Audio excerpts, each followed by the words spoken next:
Mosè fa scaturire l'acqua dalla roccia. Per certi versi è in questo dipinto del Tintoretto del 1577, esposto sul soffitto della sala superiore della Scuola Grande di San Rocco a Venezia, il trade union tra la Carta di Venezia Climate Change, redatta dall'Ordine e il Collegio di Ingegneri della città, e il luogo dove sarà presentata il 23 luglio.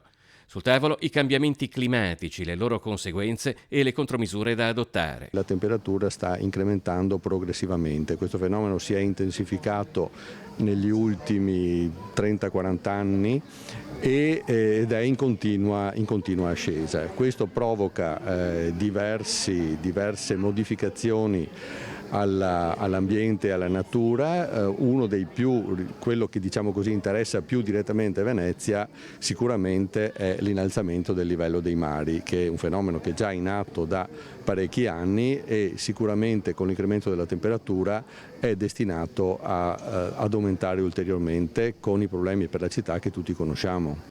Dall'efficientamento energetico alla modifica del sistema dei trasporti o ancora dalla produzione di energia da fonti rinnovabili alla piantumazione di grandi quantitativi di alberi per assorbire in modo naturale la CO2, i fronti di contrasto dei cambiamenti climatici sono innumerevoli e di carattere mondiale.